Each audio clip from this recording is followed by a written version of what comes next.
네, 대전 도시철도 2호선 트램 문제 조금 더 자세히 짚어보겠습니다. 보도국 이정은 기자 나와 있습니다.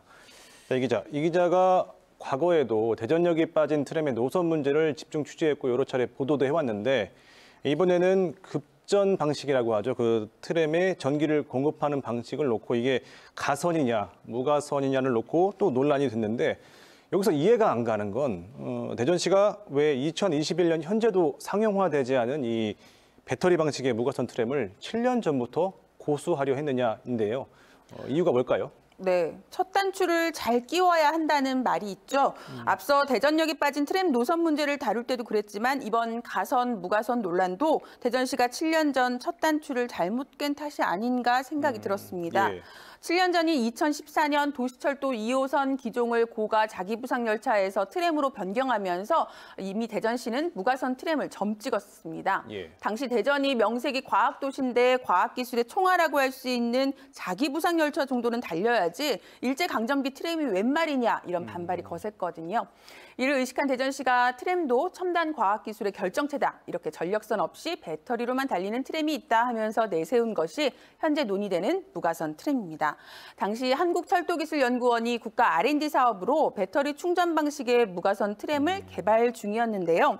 당시에는 완성되지 않았지만 어차피 트램이 건설되려면 꽤 오랜 시간 걸릴 것으로 봤기 때문에 그 사이 상용화되겠거니 기대했던 거죠. 하지만 아쉽게도 배터리 기술은 그 뒤로도 대전시의 기대를 충족시킬 만큼 향상되지는 못했습니다. 예. 그런데도 대전시는 배터리 기술을 재점검하지 않은 채 무가선 트램을 꾸준히 공언해 왔습니다.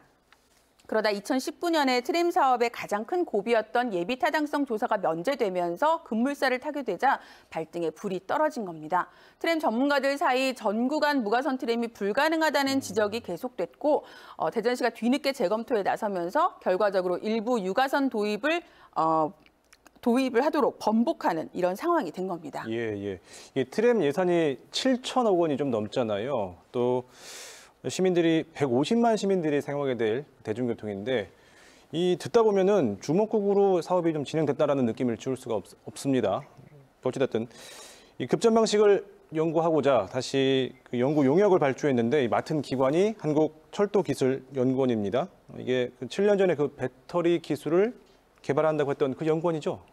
네, 맞습니다. 그 앞서 리포트에서 프랑스 사례를 보셨지만 트램을 대중교통으로 정착시킨 해외에서도 지금 새로 확장하는 노선도 유가선을 기본으로 하고 있습니다. 우리보다 기술력이 떨어지거나 돈이 없어서는 아니고요. 대중교통으로서의 안전성과 운영 비용을 생각했기 때문입니다. 대전시도 애초 트램 급전 방식을 고민할 때 과학도시로서 명성이나 경관 같은 부수적인 문제를 따지기 전에 대중교통으로서의 안전성, 경제성 등을 고려했다면 가선을 기본으로 하되 일부 구간 무가선을 도입하는 방식으로 진행하는 게 정석이긴 합니다. 예. 그런데 처음 무가선 트램을 점 찍었을 때도 국내 연구기관 말만 듣고 다른 기종을 검토하지 않은 채 확정했는데 그걸 수정할 때 또다시 같은 기관에 의뢰를 한 겁니다. 예. 물론 연구원도 가선 방식을 처음부터 배제한 건 아니고요. 하지만 대전시가 이 무가선 트램을 비중 있게 요구했기 때문에 보고서가 사실상 무가선 트램을 전제로 작성됐습니다.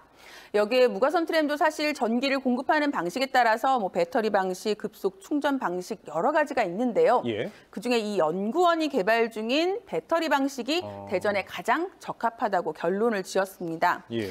그런데 그 해외에서 지금 널리 쓰이는 무가선 트램은 정류장을 설 때마다 급속 충전하는 방식이에요. 실제 예. 대만에선 22km 정도 달리고 있고요. 예. 근데 지금 연구원이 추천한 그리고 연구원이 개발 중인 이 배터리 방식은 세계적으로 상용화한 사례가 손에 꼽을 정도입니다. 또 장거리를 운행한 사례는 없고요. 예. 이 때문에 이 보고서 발표회 때 대전 참여연대 측이 토론자로 초청을 받았는데 요식행위로 끝날 게 뻔하다면서 불참하기도 했었습니다. 지금 이 기자의 말을 정리를 해보면 지금 세계 어디에서도 장거리 구간에 적용을 해본 적이 없는 이 배터리 방식의 무가선 트램이 전 세계에서 처음으로 대전에 도입된다 이 말이죠? 네. 보고서에서는 일단 현재 배터리 기술상 전체 노선의 3분의 2 구간만 무가선이 가능하다고 했는데요. 예. 이 3분의 2라고 해도 20km가 넘는데 이런 장거리 구간의 배터리 방식의 무가선 트램이 실제 운영한 사례는 찾기 힘듭니다. 예. 물론 세계 첫 사례로 배터리 방식의 무가선 트램이 대전에서 장거리 운행에 성공한다면 뭐 그것 또한 의미 있는 일입니다. 그렇죠. 하지만 반대의 경우도 준비하는 게 행정의 역할인데 이 부분이 좀 미흡하다는 겁니다. 이미 허태정 시장까지 무가선 트램을 수차례 강조했기 때문에 원점에서 재검토는 부담스러울 것이었다는 관측도 여기저기서 나옵니다. 그런데요, 지금 7년 뒤 운행될 대전 트램은 국내에서도 처음 도입되는 겁니다. 예. 관련 법규, 제도 모두 새로 만들어진 또 만들어가는 상황이고요. 이 시행착오를 줄이기 위해 해외 사례를 많이 참고해야 하는데 지금 대전시와 연구원은 대전 트램을 신기술 검증의 장처럼 사용하고 있는 건 아닌지 걱정도 됩니다. 이 기자 얘기를 쭉 들어보면 첫 번째 단추를 잘못 깨다 보니까 그 뒤로 꿰는 단추들이 계속 잘못되고 있다는 느낌이 드는데 앞으로 어떻게 해야 할까요? 일단 지난해 통과된 기본 계획에서 무가선이었던 트램이 뒤늦게 지금 일부 가선으로 바뀌면서 현재 진행하고 있는 기본 설계에서 많은 것을 수정해야 할 상황입니다. 또 어쩌면 기본 계획을 다시 승인받는 절차로 돌아가야 할 수도 있습니다. 이 갑자기 추가된 3분의 1 가선 구간은 또 어디를 하느냐를 두고 주민 간 갈등도 예상되죠. 예.